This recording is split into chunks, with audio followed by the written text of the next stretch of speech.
सलामकुम मैं मोहम्मद अख्तर दूसरे पे यूट्यूब चैनल ट्रैक्टर चक दा गस बिस्मिल्लाह अंजाम खुदा जिते पीरो तो खैर वजरा तजरा थोड़ा मेरा थोड़ा से ट्रैक्टर अलगाज गिन के आ गए 2023 मॉडल। तो तुसा चैनल नो जल्दी चैनल को subscribe like share Facebook page पर फॉलो चलो करके ट्रैक्टर नो जल्दी चैनल को सब्सक्राइब किया लाइक किया बैटरी को सलब स्टार्ट इंजन गेयर हिस्सा ओके 23 मॉडल ते बिल्कुल नंबर आल पंजाब दा लगोया ट्रैक्टर फॉर सेल है। जिस भाई नू पसंद आवे राबता करे टायरां ताई पूरा खला है हर चीज़ पूरी शो ताई अपनी हालत दे विच करो तसल्ली है। ट्रैक्टर बड़ा साफ ते सुथरा अच्छे टायरां दे विच हर चीज़ पूरी गिद्दी खला है कोई इस त्रुट बन ट्रैक्टर कोई टायरां ताई अपनी हालत बिल्कुल रिमा तक साफ ट्रैक्टर बिल्कुल थोड़े सामने रैम थोड़े सामने ट्रैक्टर दी बैक साइड चेक करो तुम पिछली साइड चेक करना ट्रैक्टर बिल्कुल पूरा है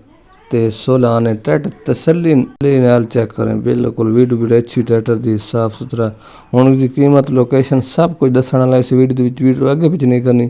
छोटी वीडियो मुकम्मल लिटी करो पहले तस्वीरें वगैरह देखना वीडियो देगी दी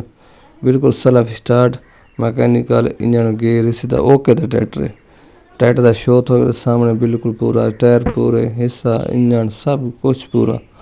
ते ट्रैक्टर थोड़े सामने आ गई कंडीशन सामने आ गई कीमत बिल्कुल सस्ता है मुनासिब कीमत है। तो ट्रैक्टर जिस भाई पास आए रबता करे आ वने घिन वने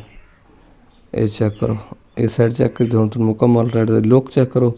ये ट्रैक्टर की मुकम्मल लुक है टायरां ताई पूरा खला है इंजन बंद हो हिस्सा बिल्कुल खोला है कोने बिल्कुल पूरा ट्रैक्टर है। तो ट्रैक्टर तुम देख दी कंडीशन देख दी ट्रैक्टर साफ तो सुथरा अच्छी कंडीशन देख दी ट्रैक्टर की लोकेशन थोड़ा पता है साड़ा जिला बखर है इलाका नवा जंडाल है नवा जंडाल के नाल इर्द गिर्द खला है। बाकी ट्रैक्टर तुसा कंडीशन अच्छी दी विच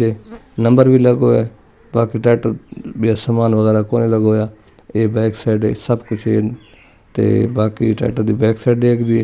ट्रैक्टर तुसा देख दी कंडीशन देख दी ट्रैक्टर डिमांड की गल करें तो ट्रैक्टर डिमांड जी माल करें पे वो तकरीबन 20.5 लाख रुपया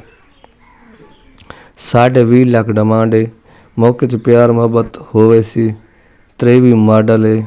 नंबर लगो है ट्रैक्टर पूरा 15 ने टायर 16 ने टायर ते 15 ने ट्रैक्टर पूरा खला है। तो बिल्कुल ट्रैक्टर साफ सुथरा अच्छी कंडीशन दे विच जिस भाई नू पास आवे राबता करे आ वने घिन वने ट्रैक्टर ने कोई कमी नहीं तो ट्रैक्टर पूरा है। तो ये ट्रैक्टर की मुकम्मल हुण तक मैं नंबर देंदा पाया इस नंबर पर रबता करे सो आवे सो ट्रैक्टर तुसां देख गिदा अच्छी कंडीशन दे विच सोहना ट्रैक्टर है तो गाजी है। बाकी ये नंबर शो जेडे होंदे पैन इन्हां नंबरां ते रबता करे सो आवे सो अल्लाह हाफिज़।